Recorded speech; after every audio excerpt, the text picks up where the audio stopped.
Viral para pemain Timnas Indonesia Putri membentangkan spanduk bertuliskan, "Pak Erik, kapan Liga 1 Putri digelar?" setelah melawan Timnas Chinese Taipei Putri. Tim berjulukan Garuda Pertiwi itu gagal lolos ke Piala Asia Putri 2026 setelah takluk 1-2 dari Chinese Taipei Putri dalam partai terakhir grup D kualifikasi Piala Asia Putri 2026 di Indomil Arena, Tangerang, pada Sabtu, 5 Juli 2025. Timnas Indonesia Putri harus menerima kenyataan pahit menyelesaikan grup D di posisi ketiga dengan 3 poin hasil dari 1 kemenangan dan 2 kekalahan. Sesudah pertandingan kontra Chinese Taipei Putri, para pemain Timnas Indonesia Putri mendatangani Tribun Timur Indomil Arena untuk menghargai dukungan yang telah diberikan supporter Garuda Pertiwi. Sebelum lanjut, yang aku cinta dan dukung Timnas wajib subscribe dulu, yang subscribe rezekinya bakal lancar setiap harinya. Sheva dan kawan-kawan lalu saling merangkul satu sama lain. Sembari menyanyikan lagu Tanah Airku, skuad Timnas Indonesia Putri memegangi spanduk, "Pak Erik, kapan Liga 1 Putri digelar?" yang diduga berasal dari penonton. Namun, seorang perempuan yang disinyalir sebagai Local Organizing Committee atau LOC Grup D kualifikasi Piala Asia Putri 2026 merebut spanduk itu dari tangan para pemain Garuda Pertiwi. Maksud dari pesan di spanduk itu diyakini sebagai keinginan pencinta sepak bola kepada Ketua PSSI, Erick Thohir, untuk menggulirkan kembali Liga 1 Putri yang telah mati suri sejak 2019. Erick Thohir, yang turut menyaksikan kekalahan Timnas Indonesia Putri dari Chinese Taipei di Indomil Arena, juga mendapatkan teriakan dari fans di luar stadion yang meminta kompetisi untuk sepak bola putri. "Saya sudah jawab berkali-kali, jadi saya tidak mau mengulang dan saya tidak takut tekanan. Memang realitanya belum," ujar Erick Thohir. "Mesti sabar. Saya tidak mau terjebak memaksakan diri, dan kalau kita lihat struktur kompetisi seperti yang Putra itu kan inisiatif dari klub-klub dan kepemilikan liga sangat profesional. PSSI di semua negara itu fokus kepada tim nasional. Tapi apakah kita mendorong kompetisi putri? Ya pasti.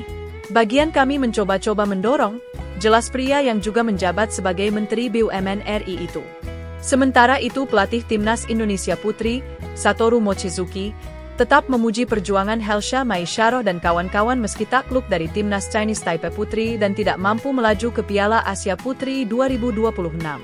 Tim berjulukan Garuda Pertiwi itu kebobolan lebih dulu setelah penyerang Chinese Taipei Putri, Su Yusuan, membobol gawang kiper Iris Joska de Roo pada menit ke-15.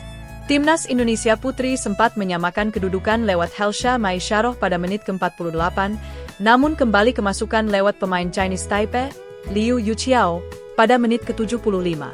Timnas Indonesia Putri menuntaskan grup D kualifikasi Piala Asia Putri 2026 di posisi ketiga. Garuda Pertiwi menorehkan 3 poin hasil dari 1 kemenangan dan 2 kali kalah. Walaupun dalam kondisi yang berat, setelah 1 kali menang dan 1 kali kalah, kami sudah sepakat bersama para pemain untuk tidak menunduk, melainkan mengangkat muka dan berani bertarung hari ini demi mengincar kemenangan, ucap Mochizuki. "Meskipun kami kalah dan tidak bisa banyak bicara, pada awalnya kami kira pertandingan akan sepenuhnya dikuasai oleh mereka.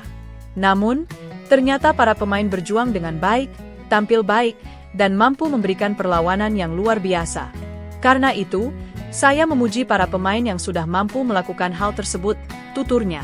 Setali 3 uang dengan Mochizuki, Helsha Maisyaroh juga menyanjung penampilan rekan-rekannya di Timnas Indonesia Putri. Dia tidak ingin skuad Garuda Pertiwi pulang dengan kepala tertunduk. "Menurut saya, hari ini semua pemain memberikan yang terbaik. Kami tahu, memang agak sulit melawan Chinese Taipei Putri dan cukup berat juga peluang kami untuk lolos. Tapi kami semua bisa membuktikan bahwa kami juga berhak dan layak bermain di level Asia, serta bisa tampil lebih berani lagi," kata Helsha. "Ini adalah kesempatan yang sangat bagus bagi kami semua, bagi seluruh pemain. Saya hanya bisa mengapresiasi kerja keras teman-teman. Apapun hasil pertandingannya, saya sangat menghargai perjuangan mereka," terang Helsha. Di lain pihak, PSSI telah menunjuk Frank van Kempen selaku pelatih Timnas Indonesia U20. Kabar itu diumumkan Ketua Umum Erick Thohir. "Hari ini saya bertemu dengan Frank van Kempen yang akan bertugas juga sebagai kepala pelatih Timnas Indonesia U20, ujar Erick dalam pernyataan di akun media sosialnya, Sabtu, 5 Juli 2025. Coach Frank punya banyak pengalaman sebagai pelatih, khususnya di level pemain muda termasuk sebagai asisten pelatih timnas Belanda U23, U20 dan U17. Di KNVB, Coach Frank juga merupakan instruktur pelatih untuk UEFA A, B dan C sejak 2014. Dengan kehadiran Coach Frank, kami ingin membangun kekuatan timnas U20 agar lebih siap untuk jenjang berikutnya dan bisa bersaing di level yang lebih tinggi. Selamat bertugas, Coach Frank, tutup Erik. Mengacu data Transfermarkt, jabatan terakhir yang dipegang Van Kempen adalah asisten pelatih klub divisi 2 Belanda, VVV Venlo selama 2 musim pada 2022 hingga 2024. Ia menjadi bawahan Rick Cruyff.